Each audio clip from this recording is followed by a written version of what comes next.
Salut les terriens, aujourd'hui pour ce journal de la Starbase consacré au programme Starship, nous allons laisser un peu de côté notre tour d'inspection classique pour nous pencher sérieusement sur les moteurs de cette fusée. Alors pourquoi autant de sérieux ? Eh bien parce que déjà notre Philippe National est rentré de vacances, plus en forme que jamais, et ensuite parce qu'il avait réellement envie de nous faire part d'un problème majeur que se traîne SpaceX depuis le tout début de cette aventure, mais dont au final peu de monde parle. Mais trêve de blabla, je pense que j'en ai déjà trop dit, allez-y, c'est parti, on décolle pour le Texas.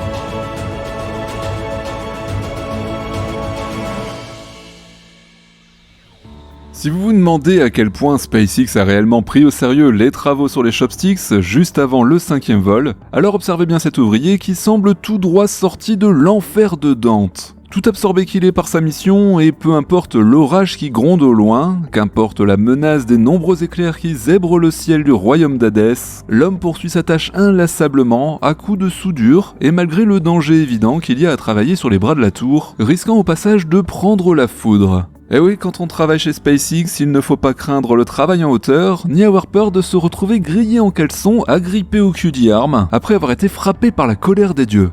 Ouais bon, je sais, j'ai sans doute trop regardé de cartoons quand j'étais petit, mais je pense que vous avez compris mon propos, non ?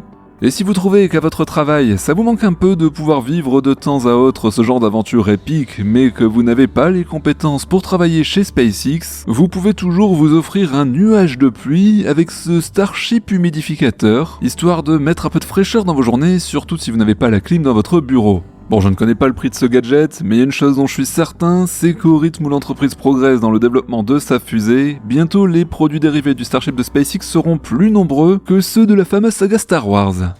Quand on pense aux innombrables défis techniques que SpaceX doit relever depuis que l'entreprise s'est lancée dans ce projet Starship pharaonique, cela laisse songeur. Il n'y a qu'à se remémorer les 4 premiers lancements de la fusée géante pour se rendre compte qu'à chaque fois, de nouvelles problématiques sont apparues, compliquant encore et encore un chemin technologique déjà bien rude. On peut noter par exemple la résistance du sol du pas de tir et la nécessité d'avoir un système de déluge après l'OFT-1, le problème de l'explosion en vol pour le booster et le vaisseau pour l'OFT-2, pour l'OFT-3 on a eu des pertes de moteur, sur l'OFT-4 on a eu droit à une insuffisance du bouclier thermique du vaisseau au niveau des ailerons, et tout ça bien évidemment c'est sans compter ce que les semaines à venir nous réserveront pour la 5e et tant attendue tentative. Cette dernière sera à n'en pas douter une nouvelle mine d'enseignement de tout genre, notamment sur ce point si particulier du rattrapage en vol du booster B12, mais ça c'est une autre histoire. Il semble cependant y avoir un point commun entre les 4 premières tentatives, c'est la perte inexpliquée de nombreux moteurs lors de différentes phases de vol, ayant mené à la destruction des vaisseaux lors des 3 premières tentatives.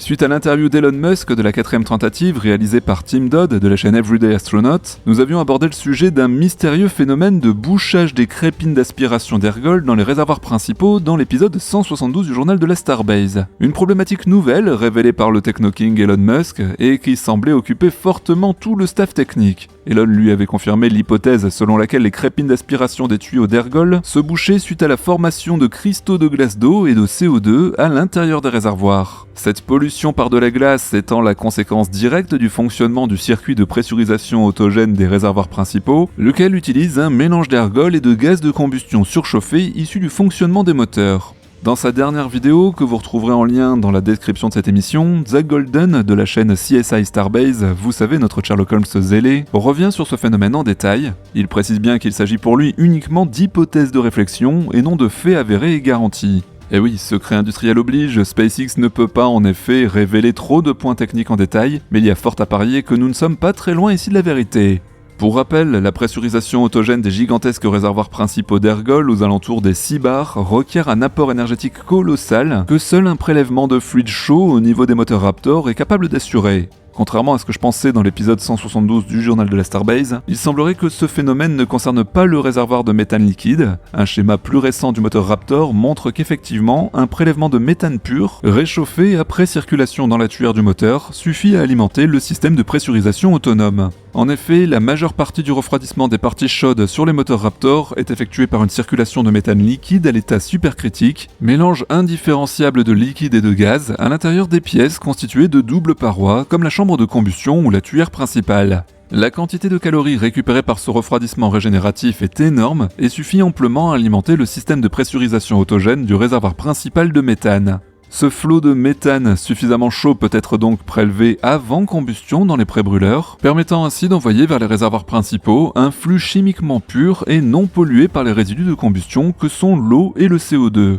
Il n'en est malheureusement pas de même du côté de l'oxygène liquide, et ce pour une raison physico-chimique fondamentale. Si du méthane utilisé comme fluide réfrigérant peut circuler sans créer de problème de corrosion à l'intérieur de tuyauteries soumises à de très hautes températures, il n'en est pas de même pour l'oxygène qui réagirait immanquablement avec n'importe quel métal, créant une violente réaction d'oxydation avec les métaux environnants et menant rapidement à la destruction des circuits. Il n'y a donc pas de tuyau moteur refroidi à l'oxygène liquide, il faut aller chercher les calories à un autre endroit. Sur les moteurs Raptor V2, le piquage de pressurisation autogène des réservoirs d'oxygène liquide est donc réalisé juste après le pré-brûleur correspondant, d'où un mélange d'oxygène pur pollué par la présence de vapeur d'eau et de CO2 issus de la pré-combustion.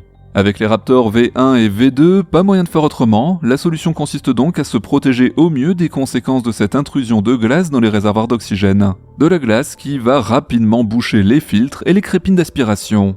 Précisons ici que si la glace d'eau flotte sur une surface d'oxygène liquide à cause de sa plus faible densité, la glace de CO2 ou neige carbonique, quant à elle, plus dense, va avoir tendance à couler et à descendre vers le fond du réservoir. Les tuyaux d'aspiration dans les réservoirs principaux étant situés en bas de réservoir, c'est donc la glace de CO2 qui va présenter en premier un risque de colmatage des filtres lors de la phase d'ascension normale de la fusée, la glace d'eau se contentant elle de flotter en surface. Les quantités totales produites ne sont d'ailleurs pas négligeables, allant de 1600 kg de glace d'eau à près de 2600 kg de neige carbonique pour le seul réservoir d'oxygène liquide du booster.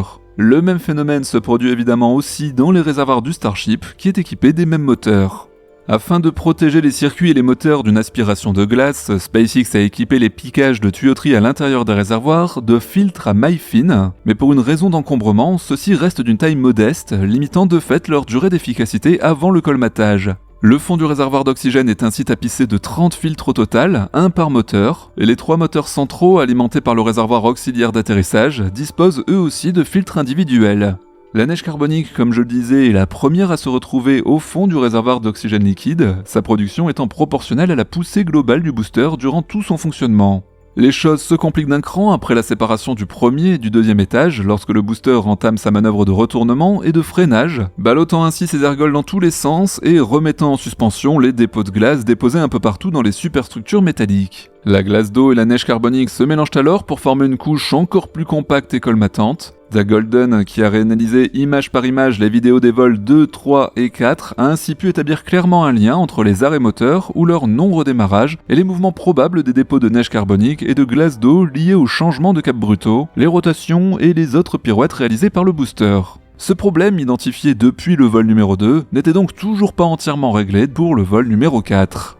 De récentes images semblent indiquer que SpaceX a installé sur le B12 un vaste système de filtres internes couvrant toute la section basse du booster, formant en bas des réservoirs une première ligne de protection contre les dépôts de glace. Ces filtres devront être solidement construits car ils porteront au maximum un dépôt de près de 4 tonnes de glace, et en complément des plaques et panneaux anti-sloshing, que je traduirais par anti-ballottement, déjà installés précédemment pour limiter justement le ballottement des ergols, ces vastes panneaux filtrants vont encore alourdir et complexifier la structure interne de notre booster. Modification après modification, celui-ci n'arrête donc pas de prendre du poids, ce qui est bien évidemment contraire à une volonté d'allègement plus que souhaitable. Ce système de filtration ajouté n'est qu'un pansement et ne peut au mieux que suffire à l'envoi des 2 ou 3 prochains tirs d'essai, car en cas de réussite de la prochaine tentative de rattrapage du booster B12, celui-ci se retrouverait donc suspendu à sa tour avec des réservoirs vides d'ergols, mais entièrement pollués par près de 4 tonnes de glace d'eau et de méthane logés dans les mailles des filtres. Un nettoyage complet du réservoir d'oxygène liquide serait alors requis, nécessitant de longues opérations de maintenance par des intervenants humains. Un travail particulièrement long et inconfortable et présentant surtout de nombreux risques de sécurité pour les intervenants dans ce volume clos qui contiendra alors des poches de CO2 redevenus gazeux à température ambiante. Vous comprenez donc sans peine les terriens qu'un tel processus serait totalement incompatible avec l'idée d'une réutilisation rapide des 2 étages du lanceur. Mais alors, serait-ce un problème sans solution ? L'idéal, nous l'avons déjà dit, serait de pouvoir pressuriser les réservoirs à l'aide de gaz purs non pollués par des résidus de combustion, mais l'évolution V2 des moteurs Raptor actuellement en service ne le permet pas. Nous ne disposons malheureusement pas à ce jour des schémas fonctionnels de la nouvelle version V3 de ce moteur qui a évolué de façon très importante. Elon nous a pourtant laissé un indice en précisant que les nouvelles technologies d'impression 3D métallique permettraient la création de très nombreux canaux de refroidissement régénératifs dans l'épaisseur même des pièces moteurs. La solution idéale serait donc que cette nouvelle version V3 intègre directement un échangeur de chaleur abandonné sur la V2, lui permettant de ne renvoyer vers les réservoirs d'oxygène liquide que ce même gaz pur et non pollué et suffisamment réchauffé à la façon de ce qui se passe déjà actuellement pour le méthane. Ce futur Raptor V3 apparaît donc comme le sauveur idéal vis-à-vis de nombreuses problématiques qui touchent notre vaisseau géant. On l'attendait déjà sur le terrain de la poussée brute, de la réduction de la masse sèche, de la simplification du compartiment moteur du booster, de la résistance au choc thermique de la rentrée dans l'atmosphère, et le voici maintenant attendu aussi comme le messie pour un problème aussi inattendu que fondamental, la pollution des réservoirs par les gaz chauds de pressurisation. Si leur constitution interne le permet, ce problème sera alors résolu de façon élégante. Mais dans le cas contraire, SpaceX pourrait toujours recycler ses réservoirs d'oxygène liquide en boules à neige cryogénique géantes, même si je ne suis pas sûr qu'il y ait un marché pour ça au Texas.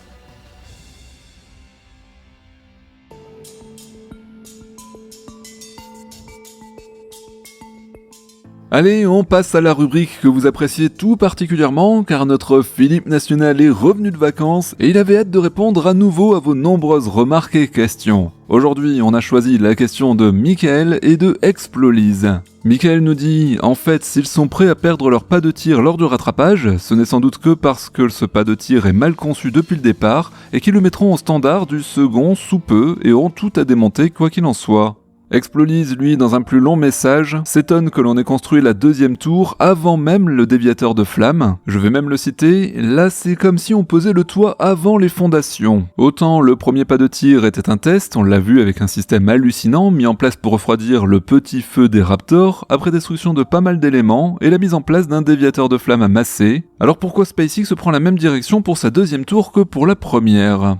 Eh bien déjà, merci à tous les deux pour vos questions. La tour numéro 2 vient tout juste d'être assemblée en moins de 2 mois, révélant un clone quasi à l'identique de la première, à sa base métallique près. Une opération rapide certes, mais il convient de relativiser l'exploit, sachant qu'il ne s'agit là que d'une superposition de modules préfabriqués il y a déjà bien longtemps. La finalisation des travaux de raccordement tant mécaniques qu'électriques ou hydrauliques nécessitera encore de nombreux mois d'activité intense. Nous attendons ce nouveau pas de tir avec impatience depuis si longtemps que nous refusons l'idée d'être déçus en le découvrant. Il est porteur de tant d'espoir et de tant de promesses pour nous spectateurs de cette incroyable aventure spatiale, mais également pour SpaceX qui joue gros sur cette nouvelle réalisation.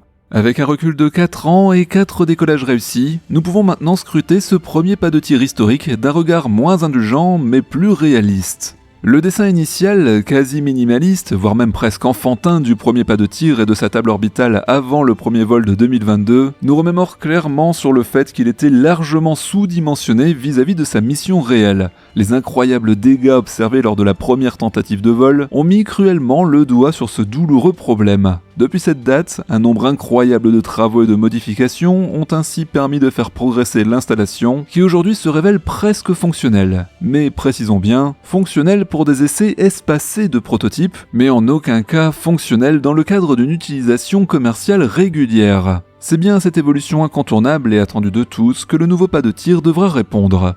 En se basant sur un décollage par semaine, valeur moyenne que l'on peut extrapoler des diverses déclarations de l'entreprise, le pas de tir devra donc supporter une 50aine de lancements annuels, sans nécessiter pour autant de travaux de remise en état entre chaque décollage. C'est clairement sur ce point que la première version du pas ne tient pas ses promesses. En cause, nous avons bien sûr l'incroyable brasier généré par les 33 Raptors et bientôt 35, des boosters au décollage qui font fondre les métaux, érodent les surfaces bétonnées, brûlent les câblages électriques et la peinture sur les équipements. Nous en avons déjà parlé précédemment, mais le choix initial d'une table de lancement posée sur 6 jambes en altitude et sous laquelle le jet de flamme s'écrase sur une surface horizontale dure et se répartit sur un angle de 360 degrés dans l'environnement n'était vraiment pas la meilleure formule. Si tous les sites de lancement de vaisseaux spatiaux sur Terre sont équipés de vastes systèmes déviateurs de flammes, eh ben oui, c'est sûrement qu'il y a une bonne raison.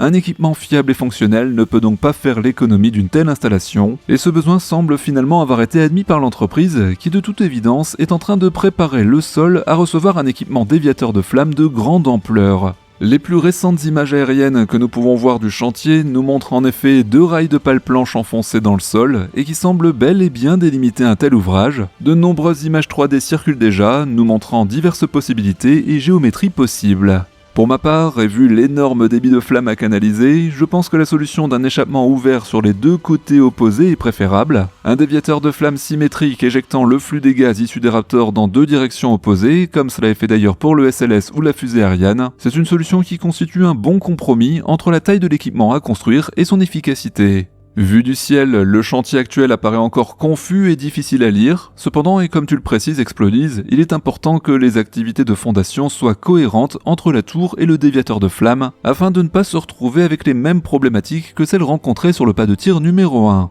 Faisons donc confiance à SpaceX et ses spécialistes en génie civil pour concevoir et réaliser un ensemble cohérent qui résistera aux très fortes sollicitations sur une longue période de temps. Ce nouveau déviateur de flammes semi-enterré sera bien évidemment équipé d'un système d'arrosage permettant de limiter l'échauffement et d'absorber une bonne partie de l'onde sonore. Des associations pour la protection de l'environnement ont récemment porté plainte vis-à-vis de rejets d'eau pollués effectués par SpaceX et non couverts par des accords négociés. On avait notamment la présence de métaux lourds retrouvés dans la nature autour du site. Certes, l'actuel système déluge utilisé sur le pas de tir A fonctionne à partir d'un stock d'eau potable amené spécialement par camion sur place, mais cette eau vaporisée et surchauffée par l'enfer du déluge de feu va ensuite attaquer et éroder sols de béton, peintures diverses, structures métalliques, en leur arrachant leurs composants chimiques constitutifs. Ce sont ainsi de fortes teneurs en plomb, aluminium, cuivre, zinc, traces de nickel, cobalt, vanadium ou chrome qui ont été mises en évidence dans des échantillons d'eau prélevés dans la lagune voisine. Ces espèces chimiques sont relâchées par les parties métalliques soumises à des contraintes thermiques extraordinaires, ainsi qu'à un phénomène d'abrasion des différentes surfaces bétonnées ou des peintures dont aucune n'est capable de résister à un tel enfer. Il est donc primordial d'isoler au maximum le flux thermique des moteurs afin qu'ils ne viennent pas torréfier les installations du site et entraîner dans ces volutes de gaz brûlants des espèces chimiques polluantes. L'efficacité en termes de refroidissement du système déluge est donc à cet égard absolument capitale si on veut limiter la pollution environnante. Certaines informations non confirmées parlent d'un stock d'eau qui serait 3 fois supérieur pour le nouveau système comparé à son prédécesseur. Espérons donc que son efficacité se révélera être dans les mêmes proportions. De plus, de larges bassins de rétention des eaux usées devront peut-être aussi être réalisés. Une autre évolution notable de la nouvelle installation devrait être l'intégration de la table orbitale qui supporte la fusée directement dans la structure du déviateur de flammes. On aura donc la disparition probable de l'emblématique table circulaire et de son anneau si photogénique, et l'intégration dans un massif de béton solidaire de l'ouvrage du déviateur de flammes. Best part is no part pour reprendre l'expression chère à Elon, avec comme conséquence la disparition des 6 jambes métalliques et de leur protection thermique surajoutée.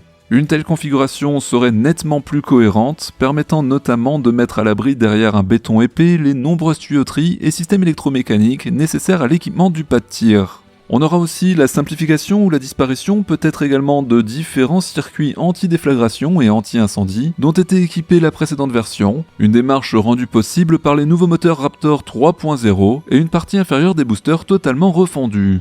Quelques indices récoltés laisseraient également à penser que SpaceX songe à simplifier le système des 20 petits starters Quick Disconnect, ou déconnexion rapide, situés tout autour de l'anneau de lancement, et destinés à alimenter en fluide auxiliaire les moteurs périphériques des boosters dans leur phase de démarrage.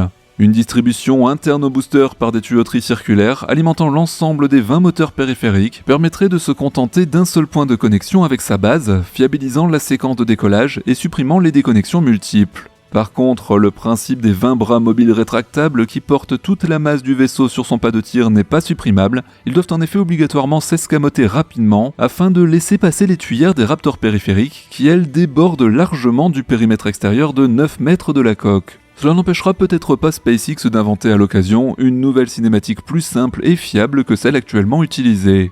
En conclusion, certes très partielle et temporaire, puisqu'il nous manque encore quelques éléments concernant la question que nous traitons ici, loin d'être un simple clone de son historique prédécesseur, le pas de tir numéro 2 de Boca Chica va sans doute marquer une forte évolution dans le choix des solutions techniques envisagées. Les principaux gains attendus le seront bien évidemment dans le domaine de la fiabilité, point faible de la première version qui n'aurait en aucun cas pu prétendre servir dans le cadre d'une utilisation commerciale régulière. Concernant l'impact des lancements futurs sur l'environnement, 2 points seront tout particulièrement à suivre. Le premier, nous venons de l'aborder, concerne les rejets environnementaux avec une meilleure maîtrise de la pollution rejetée dans l'environnement proche. Et le second point concerne les nuisances sonores ainsi que les niveaux acoustiques très élevés mesurés dans l'environnement lors des lancements réels précédents.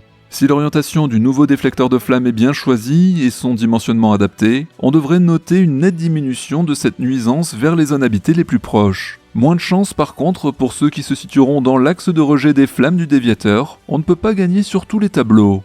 Vu l'ampleur des travaux restants à effectuer, il ne faut pas s'attendre à voir le pas de tir B opérationnel avant mi-2025 je dirais dans le meilleur des cas. Le choix de procéder à la première tentative de rattrapage d'un booster en plein vol par les bras de la tour du pas de tir A lors du 5e vol apparaît donc comme très risqué à cet égard. Une destruction même partielle du seul pas de tir opérationnel priverait l'entreprise de toute possibilité de lancement de ses prototypes pour de longs mois et marquerait un stop important dans l'avancement de ce vaste programme, sans parler de celui d'Artemis. Ce choix risqué fait certainement débat au sein des bureaux d'ingénierie, mais le Techno King, comme toujours, aura le dernier mot. Le premier pas de tir historique n'a pas vocation à être volontairement démantelé tant que le second n'est pas parfaitement opérationnel. Il le sera probablement dans le futur pour laisser la place à une version V3.0 de la tour de lancement, qui elle aussi évoluera nécessairement un jour pour accompagner la version 3.0 des vaisseaux, encore plus haute, encore plus lourde et dotée d'un équipage de fiers astronautes. Mais ça, c'est encore une autre histoire, affaire à suivre comme toujours. Eh bien, merci Philippe, et voilà les terriens, j'espère que ce tour d'inspection, accompagné de quelques projections sur l'avenir de ce fameux pas de tir, vous aura plu. Comme d'hab en fin de vidéo, pour les plus anciens d'entre vous, vous connaissez la chanson, mais pour les petits nouveaux, n'oubliez pas de vous abonner, d'activer la cloche de notification pour ne rien louper des émissions que je poste ici, et bien sûr, pensez à mettre le fameux pouce en l'air de YouTube. Quant à moi, je vous souhaite une bonne fin de semaine, on se retrouve ce vendredi sur le Journal de l'espace pour l'actualité spatiale de la semaine, à très bientôt les terriens.